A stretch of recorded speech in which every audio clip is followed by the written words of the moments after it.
Portugal sempre foi um país de talentos no futebol mundial. Ao longo dos anos, muitos jovens surgiram com o rótulo de futuros craques. No entanto, nem todos conseguiram cumprir esse potencial. Lesões, más decisões, falta de foco ou incapacidade de lidar com a pressão fizeram com que alguns nomes ficassem aquém das expectativas. Neste vídeo, vamos relembrar 10 jogadores portugueses que tinham tudo para ser grandes, mas acabaram por falhar o salto. Sem mais demoras, segue-se Top 10 promessas falhadas do futebol português. Número 10. Quaresma. Ricardo Quaresma surgiu no Sporting ao mesmo tempo que Cristiano Ronaldo, mas com ainda mais expectativa.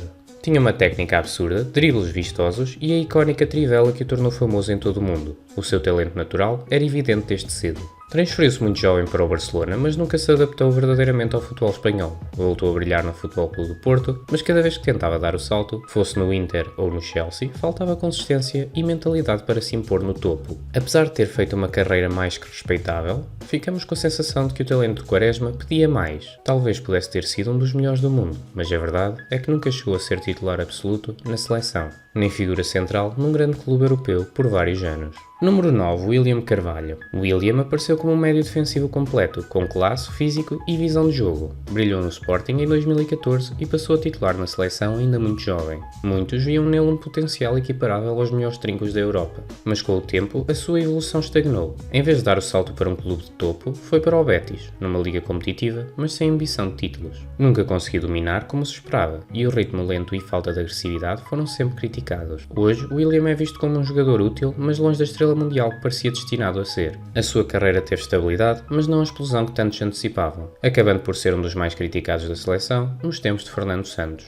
Número 8. José Domingues. Nos anos 90, José Domingues era comparado a Luís Figo. Pequeno, ágil e com grande capacidade de drible, foi um dos primeiros portugueses a jogar na Premier League, juntando-se muito jovem ao plantel do Tottenham. Apesar de um arranque promissor, a sua carreira nunca descolou. Passou por clubes médios e nunca conseguiu afirmar-se como titular de topo. A irregularidade, lesões e talvez o excesso de hype em redor do seu nome prejudicaram a sua evolução.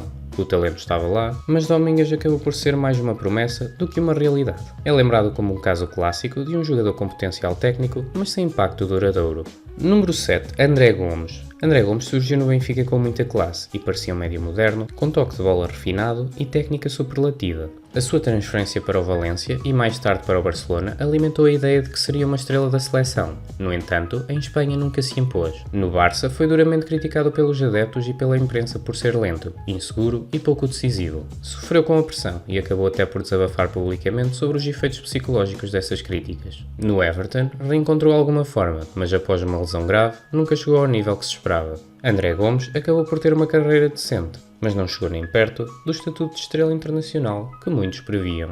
Número 6. Bruma. Bruma era visto como o próximo Cristiano Ronaldo quando apareceu no Sporting. Rápido, explosivo e com enorme capacidade no 1 para 1, foi logo chamado às seleções jovens e transferido para o Galatasaray ainda muito novo.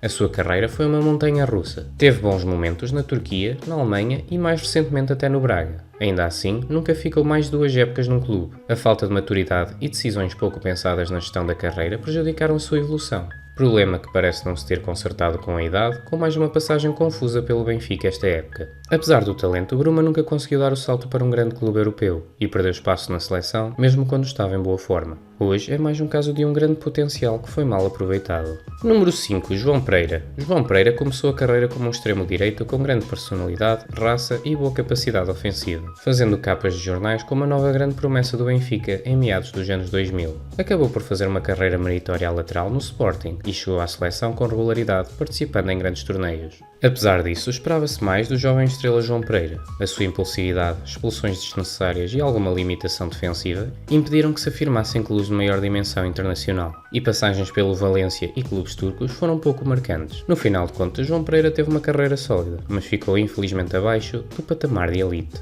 Número 4. Renato Sanches. Renato Sanches foi uma das grandes explosões de talentos originadas na formação do Benfica. Com 18 anos, após uma temporada de luxo pelos encarnados, foi titular europeu no Euro 2016 e eleito o melhor jovem da competição. A sua força física e confiança levaram-no a uma transferência marcante para o Bayern Munique por mais de 30 milhões de euros. No entanto, nunca se adaptou à Alemanha, pois teve uma passagem desastrosa pelo Swansea, mais conhecida por passos contra painéis publicitários, e só voltou a encontrar alguma estabilidade anos depois no Lille. Mesmo assim, como vimos esta época com o seu retorno mal amado ao Benfica, as lesões e a irregularidade continuam a travar o seu progresso. Infelizmente, parece que Renato já não tem margem para recuperar o que prometeu, e já é visto como um caso quase certo de potencial desperdiçado por excesso de expectativa, lesões e má gestão de carreira. Número 3. João Félix. O último jogador da formação do Benfica desta lista, João Félix encantou Portugal com apenas 19 anos no clube encarnado, carregando a equipa sozinho a um dos seus títulos mais icónicos e sendo logo vendido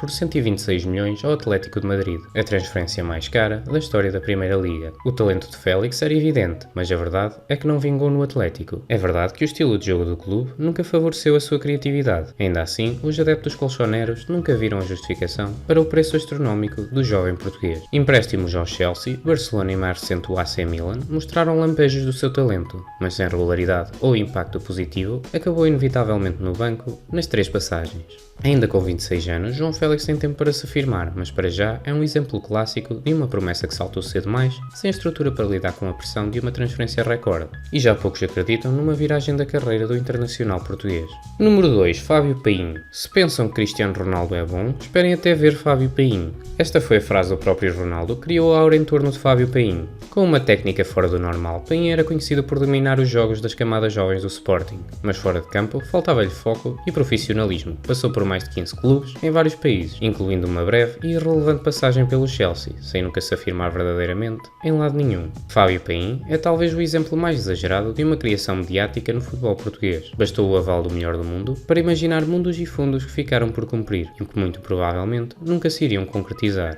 Menções honrosas. Na baliza, Moreira era visto como o sucessor natural de Vítor Bahia. Estreou-se muito jovem no Benfica e chegou à seleção, mas lesões e falta de evolução travaram a sua afirmação no futebol de topo, acabando por ficar conhecido como o suplente de Kim. Na defesa, Silvio foi uma promessa nas laterais, com passagens pelo Atlético de Madrid e mais tarde pelo Benfica. No entanto, as lesões marcaram negativamente a sua carreira, impedindo-o de manter a consistência em alto nível. E quem poderia esquecer a ascendência meteórica seguida pela queda astronómica de Ferro, o defesa central, que se chegou a pensar que podia ser melhor que Rubem Dias. No meio-campo, Hugo Viana ganhou o prémio de Golden Boy e foi contratado pelo Newcastle ainda jovem, mas nunca conseguiu impor-se nos grandes palcos. E por último no ataque, Rui Fonte, irmão do central José Fonte, prometia muito nas camadas jovens do Sporting e Benfica, mas nunca conseguiu dar o salto que se esperava na altura. Número 1. Dani.